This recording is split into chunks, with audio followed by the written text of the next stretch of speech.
जय हिंद, वंदे मातरम। आज का आपका क्लास होने वाला है बिहार डीलिट का। मैं कहूंगा साथियों, अगर आप पहली बार पेपर देने जा रहे हो, तैयारी अभी तक नहीं किए हो और चाहते हो कि पहली बार एग्जाम में ही आपका सरकारी कॉलेज मिल जाए, तो आज के इस वीडियो में बताए गए सभी प्रश्नों को आपको रटना पड़ेगा साथियों। आज के इस वीडियो में आपको वही सवाल बताएंगे साथियों जो कि सीधे आपके परीक्षा में हुबहू यही सवाल आपको देखने को मिलेगा। जैसे में आपको पता है, पिछले कुछ दिनों से आपका बिहार डीलिट का एग्जाम हो रहा है। उसी पैटर्न को देखते हुए आपके लिए ऐसा सवाल लाए हैं साथियों कि एक एक प्रश्न आपके परीक्षा में हुबहू देखने को मिलेगा। तो सबसे पहले हिंदी के प्रश्न को देखते हैं। यद्यपि का सही संधि विच्छेद क्या होगा? आपके पेपर में यह सवाल बनेगा साथियों, बिल्कुल आप सही करोगे। आपके पेपर में सवाल बनेगा, यद्यपि का सही संधि विच्छेद क्या होता है? आप बिल्कुल सही करोगे। यदि प्लस में अपी। ऑप्शन नंबर आप क्या करोगे? बिल्कुल सही करोगे। संधि विच्छेद से आपके पेपर में 2 सवाल 3 सवाल हर साल के शिफ्ट में, यानी हर बार के शिफ्ट में आपको देखने को मिल रहा है साथियों। आप याद रखोगे, यद्यपि का सही संधि विच्छेद क्या हो जाएगा? यदि प्लस में अपी। आप याद रखोगे option number B. Option number B आप क्या करोगे? बिल्कुल सही करोगे। ठीक है ना? आपके पेपर में यह सवाल हुबहू देखने को मिलेगा। आपका अगला नंबर सवाल है साथियों, यहां से भी सवाल बन रहा है, कौन सा शब्द कौन सा संधि है? यह भी सवाल आपके पेपर में बन रहा है। आप बिल्कुल सही करोगे। सूर्योदय शब्द में कौन सा संधि है साथियों? बिल्कुल आप सही करोगे। सूर्योदय में कौन सा संधि हो जाएगा? बिल्कुल आप सही करोगे साथियों, गुण संधि। ऑप्शन नंबर ए आप क्या करोगे? बिल्कुल सही करोगे, जो कि सीधे आपके पेपर में यह सवाल देखने को मिलेगा। सूर्योदय कौन सा संधि है साथियों? गुण संधि है। अगर इसका संधि विच्छेद आपके पेपर में पूछे, आप क्या सही करोगे साथियों? बिल्कुल आपको सही करना है। आपके पेपर में यह सवाल बनेगा, सूर्य प्लस में उदय। क्या आप सही करोगे साथियों? सूर्य प्लस में उदय। बिल्कुल आप सही करोगे। सूर्य प्लस में उदय आपके पेपर में यह सवाल हुबहू आपको देखने को मिलेगा साथियों। ठीक है ना? आप याद रखोगे। आपका आने वाला अगला सवाल है साथियों, एकदम आपके पेपर में समास से सवाल बन रहा है और ये सवाल फिक्स है। 3 नंबर सवाल आपके पेपर में बन सकता है। लंबोदर। लंबोदर में कौन सा समास पाया जाता है साथियों? बिल्कुल आप सही करोगे। अगर आप इसका जवाब सही कर देते हो, यकीनन मानो आपका सिलेक्शन पक्का है, सरकारी कॉलेज आपको मिल सकता है। ठीक है ना? क्योंकि सिंपल लेवल का ही क्वेश्चन आ रहा है आपके पेपर में। जो बच्चा थोड़ा सा भी पढ़ाई किया है, वो उनका सरकारी कॉलेज इस बार मिलना संभव है। ठीक है ना? बताइएगा, लंबोदर में कौन सा समास पाया जाता है साथियों? बिल्कुल आप सही करोगे। जब भी लंबोदर मतलब क्या होता है? लंबोदर किसको बोलते हैं? आप बोलोगे सर गणेश जी को बोलते हैं। किनको बोलते हैं? गणेश जी को। जब भी भगवान का नाम आ जाए, वो आपका बहुब्रीहि समास होता है। Option number C. Option number C आपका क्या हो जाएगा? बिल्कुल राइट होगा। अगर द्वंद्व समास की बात करें साथियों, तो बीच में योजक चिन्ह आना चाहिए। योजक चिन्ह कहने का मतलब है हिलंत। जैसे में बीच में माता पिता, जैसे में बीच में कहने का मतलब माता पिता, तो इधर से आप देख सकते हैं बीच में ये चिन्ह आ रहा है, तो ये जिसमें आएगा साथियों, वो आपका द्वंद्व समास होता है। यहां से भी सवाल आपके पेपर में इस सवाल देखने को मिल रहा है। ठीक है ना? एक बार सभी बच्चे अपना एग्जाम डेट कमेंट करके बताओगे, ताकि मैं आपको ओरिजिनल पेपर दे सकूं। ठीक है? एक बार अपना एग्जाम डेट बताओगे, आपका पेपर कब से कब तक है। ठीक है ना? चलिए, आपका आने वाला अगला सवाल है साथियों, आपके पेपर में यह सवाल हुबहू आपको देखने को मिलेगा। ठीक है? पाप्य पुण्य। पाप्य पुण्य शब्द में कौन सा समास है साथियों? मैंने अभी आपको बताया कि जिसमें बीच में हिलंत लगा रहे, योजक चिन्ह लगा रहे, वो कौन सा समास होता है साथियों? बिल्कुल आप सही करोगे। वह कौन सा समास होता है साथियों? बिल्कुल आपका राइट आंसर होगा द्वंद्व समास। Option number B. Option number B आप क्या करोगे? बिल्कुल सही करोगे, जो कि सीधे आपके पेपर में यह सवाल हुबहू देखने को मिलेगा। ठीक है? आप भी बिल्कुल सही किए होंगे। मुझे आशा है कि यह प्रश्न आप लोगों ने भी सही किया होगा। ठीक है? देखो, जिनका भी पेपर 10 जून से लेकर, ये तो वीडियो 10 जून के बाद बन रहा है। ठीक है ना? 10 जून से लेकर 22 जून तक जिनका भी पेपर है, इस वीडियो को रट जाओ। ठीक है ना? क्योंकि यहां से ही सवाल आपके पेपर में देखने को मिलेगा। ठीक है ना? तो एक टारगेट लेकर चलो। ठीक है? सबसे पहले हिंदी के 25 सवाल आपको बताए जाएंगे, जो आपके पेपर में हुबहू देखने को मिलेगा। तो इसमें से टारगेट लेकर चलेंगे 20 प्लस का। जो बच्चा 20 प्लस प्रश्न सही कर देगा, यकीनन मानो उनका सरकारी कॉलेज ऐसे ही पक्का है। ठीक है ना? चलो, आपका आने वाला अगला सवाल है साथियों, बताइएगा, एकदम इंपॉर्टेंट सवाल आया है आपके पेपर में इस लेवल का सवाल बन रहा है और ये भी सवाल आपके एग्जाम में देखने को मिलेगा। कौन सा शिफ्ट में है ये भी कमेंट करके आप लोग बताओगे, ठीक है साथियों। चलो, चौराहा शब्द में कौन सा समास है आपके पेपर में सवाल बनेगा। चौराहा शब्द में कौन सा समास है साथियों, चौराहा जिसमें संख्या आ जाए, देखिए जैसे में चौ यानी चार यहाँ पर संख्या आ रहा है ना, जिसमें संख्या आ जाए साथियों वो आपका द्विगु समास होता है। Option number A, option number A आप क्या करोगे, बिल्कुल सही करोगे, जो कि सीधे आपके पेपर में यह सवाल हूबहू आपको देखने को मिलेगा साथियों, ठीक है। चौराहा शब्द में कौन सा समास है साथियों, द्विगु समास, ठीक है, आप याद रखोगे। आपके पेपर में यह सवाल देखने को मिलेगा। आशा करते हैं 2-3 सवाल आप यहां से अपने एग्जाम में सही कर पाओगे। यहां से भी सवाल आ रहा है, शांत रस का स्थायी भाव क्या होता है साथियों। शांत रस का स्थायी भाव क्या होता है, बिल्कुल सही करोगे। शांत का मतलब क्या होता है साथियों, बिल्कुल आप सही करोगे, शांत मतलब निर्वेद। ऑप्शन नंबर सी आप बिल्कुल सही करोगे, ठीक है। शांत का मतलब क्या होता है, निर्वेद। Option number C, option number C आप क्या करोगे, बिल्कुल सही करोगे साथियों। आपके पेपर में यह सवाल हूबहू देखने को मिलेगा। जो बच्चा चैनल को सब्सक्राइब नहीं किया, चैनल को प्लीज चैनल को सब्सक्राइब कर लो, क्योंकि यहाँ पर चैनल जो है आपको एकदम जिस तारीख आपका पेपर रहेगा उसका ओरिजिनल पेपर हम देंगे, ठीक है ना। एकदम चैनल को सब्सक्राइब करके रखो और उसके साथ बिहार में जो भी नई वैकेंसी आएगी या ऑल इंडिया में जो भी नई वैकेंसी होगा तो उसका क्लास यहीं पर होगा, उसका नोटिफिकेशन की जानकारी सारा चीज जो भी वैकेंसी आएगा आपको इसी चैनल पर देखने को मिलेगा साथियों। तो आपको पता कैसे चलेगा, चैनल को सब्सक्राइब करके रखोगे और एक ऑल बेल आइकन दबाने का ऑप्शन आता है, ठीक है। अगर उस पर आप क्लिक कर दोगे तो जो भी हम वीडियो डालेंगे ना आपके पास तुरंत पहुंचा जाएगा, ठीक है ना। तो आप सब्सक्राइब करके ऑल बेल आइकन को दबा लोगे, ठीक है, ताकि जो भी वैकेंसी आए साथियों, जो भी क्लास हो आपको सबसे पहले पता चले, ठीक है। चलो, आपका आने वाला अगला सवाल है साथियों 7 नंबर सवाल। 7 नंबर सवाल है, श्रृंगार रस का स्थायी भाव क्या होता है, ठीक है। श्रृंगार रस का स्थायी भाव क्या माना जाता है साथियों, आपके पेपर में सवाल बनेगा। श्रृंगार का अस्थायी भाव होता है आपका रति। Option number A, option number A आप क्या करोगे, बिल्कुल सही करोगे, ठीक है। श्रृंगार रस का स्थायी भाव क्या होता है साथियों, रति। आपका चलिएगा, यहां से भी सवाल आपके पेपर में बन रहा है कि कौन सा अलंकार है, ठीक है ना। जैसे मैंने आपको बताया था ना, कनक कनक ते 100 गुनी, यह वाला आपके पेपर में बन चुका है। कनक कनक ते 100 गुनी, कनक कनक ते 100 गुनी कौन सा अलंकार है, यह आपके पेपर में बन चुका सवाल है साथियों, ठीक है ना। मैंने आपको कई बार नहीं, कम से कम जो भी क्लास करवाता था उसमें यह सवाल देखने को आपको मिलता था, ठीक है। और आपके पेपर में भी सवाल देखने को मिल गया। चरण धरत चिंता, चरण धरत चिंता करत चितवत चारों ओर, सुबरन को खोजत फिरत कभी भईवी चोर। इस पंक्ति में कौन सा अलंकार है साथियों, थोड़ा सा आपको समझना है। देखिए यहाँ पर हम आपको ट्रिक बता देते हैं, ठीक है ना, लेकिन अब आपके एग्जाम का टाइम है तो आप लोग डायरेक्ट इसका आंसर की ध्यान में रखोगे, क्या होगा। ये आपका हो जाएगा सलेस अलंकार। कौन सा हो जाएगा, चरण धरत चिंता करते। एक दो तीन जो इंपॉर्टेंट है आपके पेपर में हर बार देखने को मिलता है, जैसे में एक कनक कनक तेज सौगुनी, जिसमें कनक कनक देखोगे साथियों आप सलेस अलंकार बिल्कुल सही करके आओगे। इसमें भी देखोगे सलेस अलंकार ही सही हुआ, मतलब ज्यादातर जो अलंकार वाला प्रश्न आएगा साथियों उसमें मतलब 100 में से क्या कहेंगे, 100 में से 90% सलेस अलंकार ही सही होता है। अगर मान लो कि आपको नहीं पता चला है तो आप कौन सा सही मार्क आओगे, सलेस अलंकार बिल्कुल सही करके आओगे, ठीक है। चलो, 9 नंबर आपका सवाल है साथियों, आपके पेपर में यह सवाल देखने को मिलेगा, ठीक है ना। चलो, आपका आने वाला अगला सवाल है, कनक कनक ते 100 गुनी, कनक कनक ते 100 गुनी मादकता अधिकाय उही खाए बौरत नर इहे पाए बौराय। इस पंक्ति में कौन सा अलंकार प्रयुक्त हुआ है साथियों, मैंने अभी बताया कनक कनक वाला में कौन सा होता है, आप लोग कमेंट करके जवाब दोगे, ठीक है ना। अभी हमने आपको यही सवाल बताया, ये सवाल आपके पेपर में बन रहा है, ठीक है। ये सारा सेम ही सवाल है। आइए 11 नंबर सवाल पर हम लोग आते हैं, जो सीधे आपके पेपर में सवाल बनेगा। अंगूठा दिखाना मुहावरे का सही अर्थ क्या होता है साथियों, ठीक है, बिल्कुल आप सही करोगे।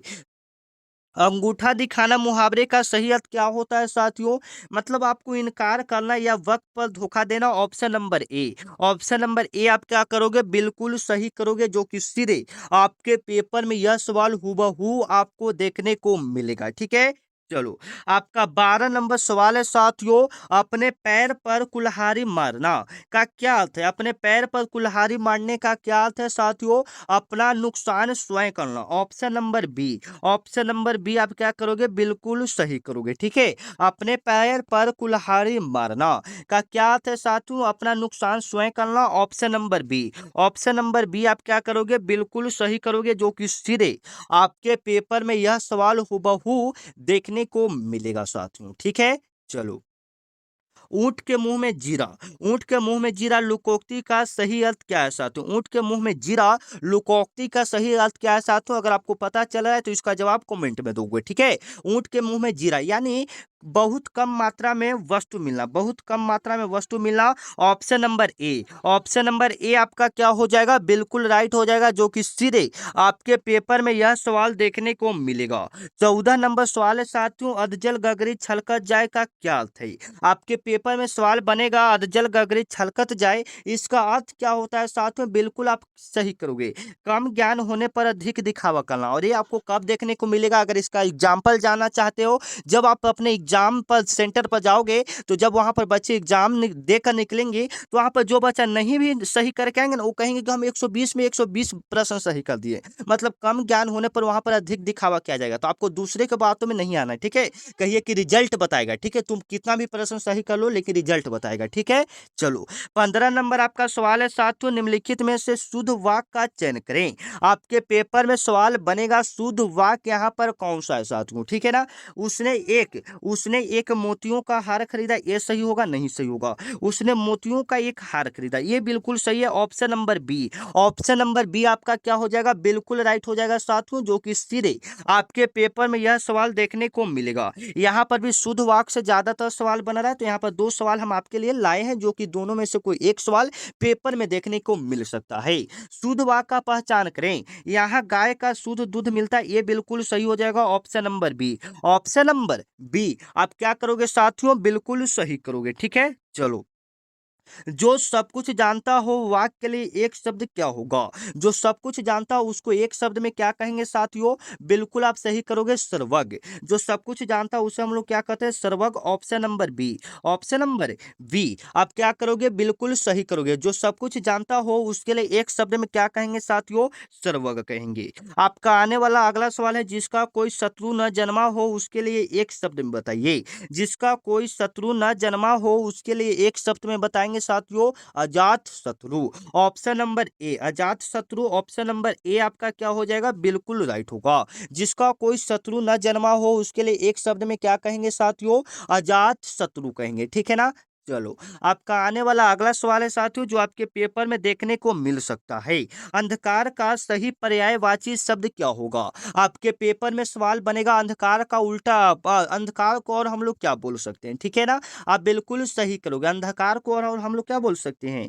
आलोक नहीं बोल सकते, पंख नहीं बोल सकते, पावक नहीं बोल सकते, तिमिर बोल सकते हैं। Option number A, option number ए बिल्कुल हम लोग सही करेंगे। चलिएगा, 20 नंबर सवाल है, कमल का पर्यायवाची शब्द निम्नलिखित में से कौन सा नहीं है? ठीक है, कमल का पर्यायवाची शब्द आपको बताना है कि यहाँ पर कौन सा नहीं होगा। कमल को जलज बोल सकते, पंकज बोल सकते, सरोज बोल सकते, लेकिन वारिद नहीं बोलेंगे। वारिद का मतलब होता है बादल। वारिद का मतलब क्या होता है साथियों? बादल। आपका 21 नंबर सवाल है, जो आपके पेपर में देखने को मिलेगा, अनुराग शब्द का सही विलोम शब्द क्या होगा? ठीक है ना, अनुराग शब्द का सही विलोम शब्द क्या होगा साथियों? विराग। अनुराग का उल्टा क्या हो जाएगा? विराग। आप याद रखना, आपके पेपर में यह सवाल हुबहू देखने को मिलेगा साथियों, ठीक है ना।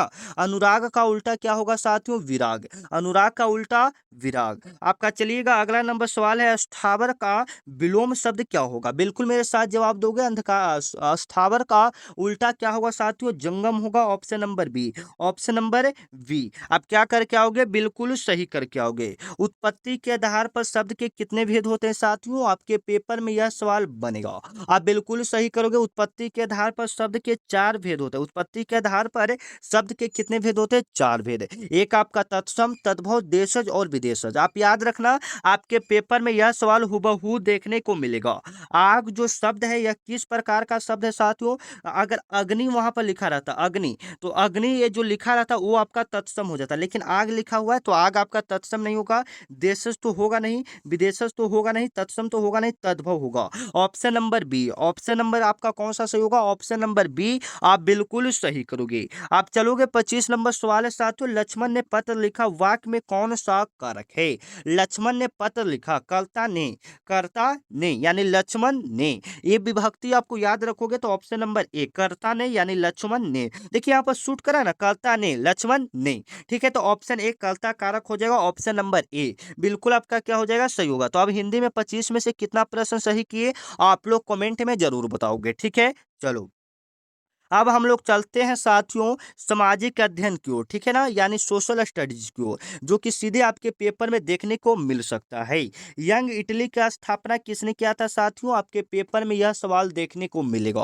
आप बिल्कुल सही करोगे। यंग इटली का स्थापना मेजनी ने किया था। किसने किया था? मेजनी। किसने किया था साथियों? मेजनी ने। आप याद रखोगे, यंग इटली का स्थापना किसने किया था? मेजनी ने। ऑप्शन नंबर कौन सा से होगा? ऑप्शन नंबर ए, यंग इटली का स्थापना किसने किया था? मेजनी ने। ठीक है ना, आप याद रखना। चलो, और कब किया गया था आप ये भी बता सकते हो अगर आपको पता है तो। इसमें भी टारगेट लेकर चलोगे साथियों 20 में से कम 18-15 सही करने का। चलो, बिस्मार्क निम्नलिखित में से क्या था साथियों? आपके पेपर में सवाल बनेगा, आप बिल्कुल सही करोगे। कूटनीतिक था, option number D. Option number D आप क्या करोगे? बिल्कुल सही था। बिस्मार्क निम्नलिखित में से क्या था साथियों? कूटनीतिक था। आप याद रखोगे, आपके पेपर में यह सवाल देखने को मिल सकता है। आपका आने वाला अगला सवाल है साथियों, जालियांवाला बाग हत्याकांड किस तिथि को हुआ था? बिल्कुल आप सही करोगे। जालियांवाला बाग हत्याकांड किस तिथि को हुआ था साथियों? आप बिल्कुल सही करोगे। कब हुआ था?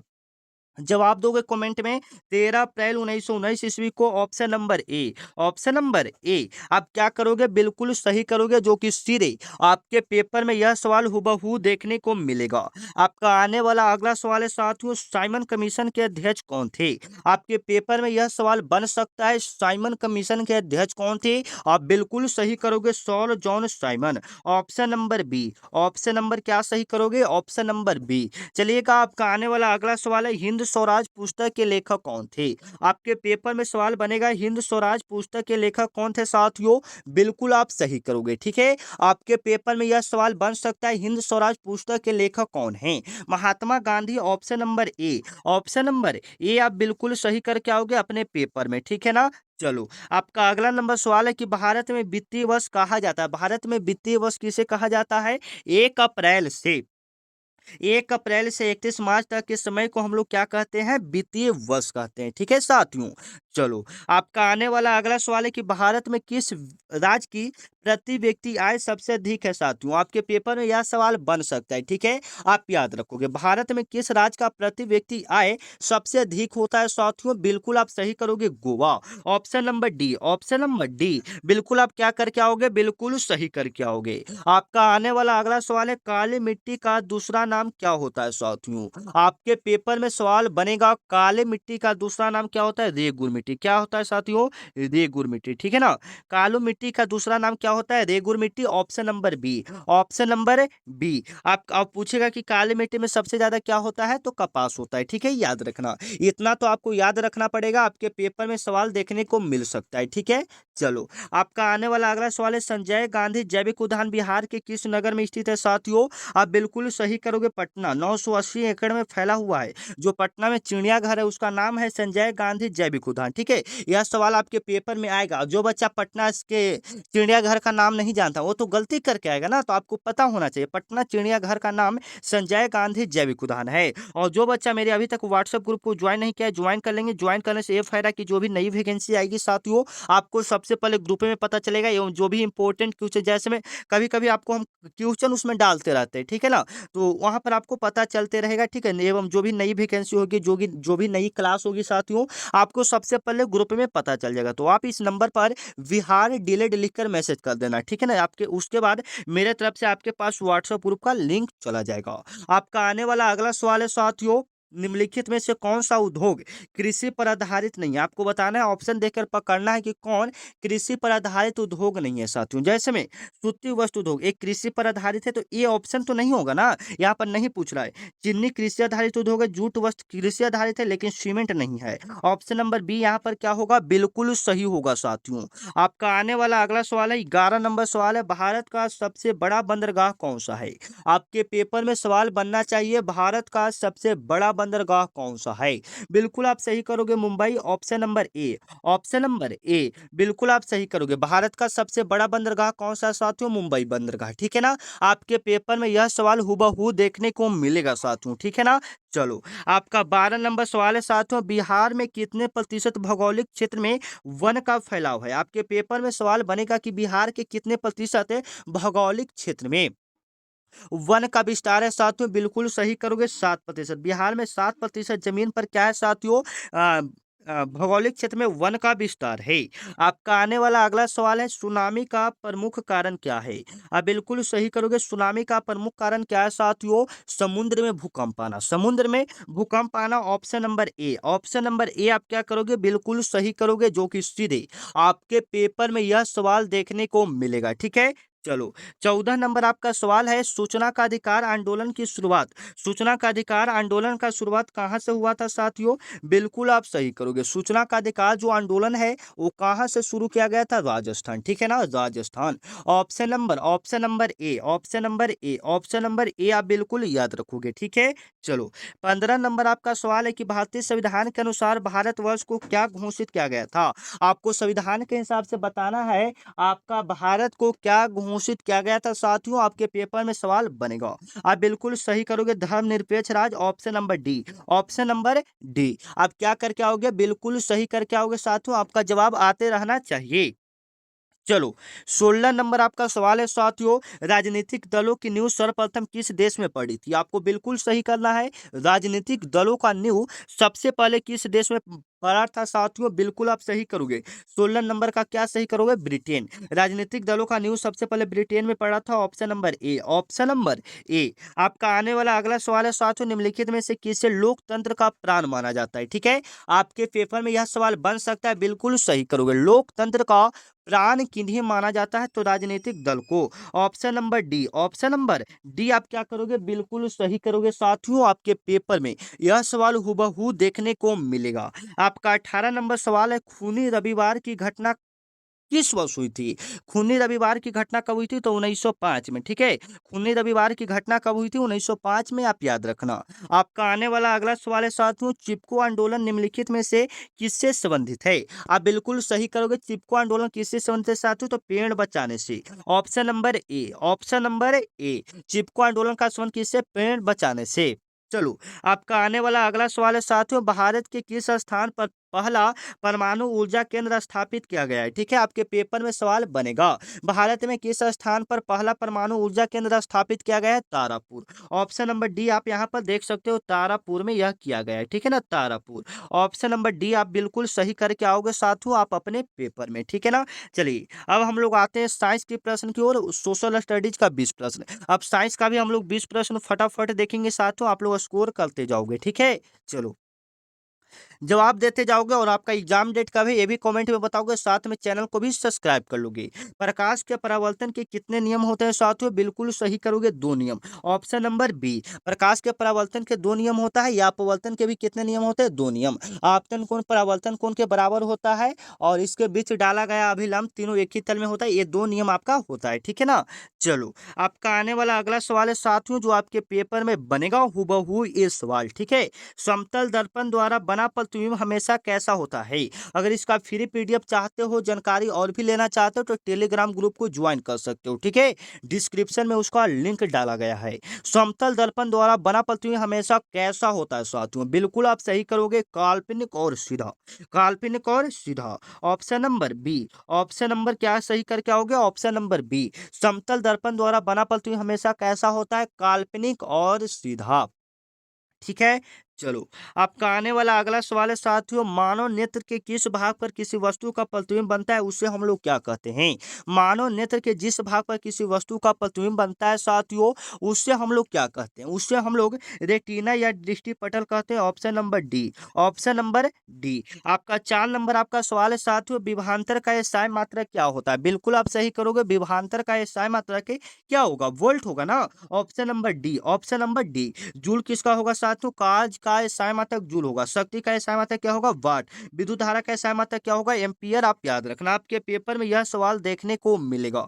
विद्युत धारा उत्पन्न करने की युक्ति को क्या कहते हैं? विद्युत धारा उत्पन्न करने की युक्ति को क्या कहते हैं? विद्युत धारा जिससे उत्पन्न किया जाता है साथियों, उससे हम लोग क्या कहते हैं? उससे हम लोग कहते हैं जनित्र। जो विद्युत धारा उत्पन्न करता है उसे हम लोग क्या कहते हैं? जनित्र। Option number A, option number A. चलिएगा, सौर सेल बनाने के लिए मुख्य रूप से किस तत्व का प्रयोग किया जाता है साथियों? बिल्कुल आप सही करोगे, सिलिकॉन का प्रयोग किया जाता है। Option number B. चलिएगा, 7 नंबर आपका सवाल है कि निम्नलिखित में से कौन सा एक अम्लीय पदार्थ का पीएच मान हो सकता है? अम्लीय, अम्लीय कहने का मतलब जिसका पीएच मान 7 से कम हो। तो 7 तो होगा नहीं, 10 तो होगा नहीं, 14 नहीं होगा, तो ये 4 हो जाएगा ना। 7 से कम अम्लीय का पीएच मान होना चाहिए, ठीक है। ऑप्शन नंबर सी इसका बिल्कुल करेक्ट होगा।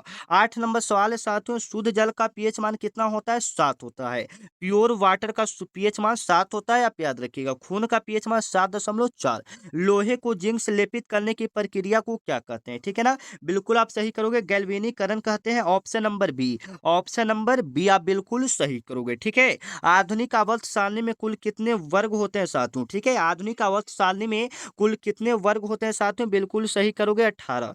कितने वर्ग होते हैं? 18। Option number C, option number C. Option number आप क्या करोगे? बिल्कुल सही करोगे, ठीक है।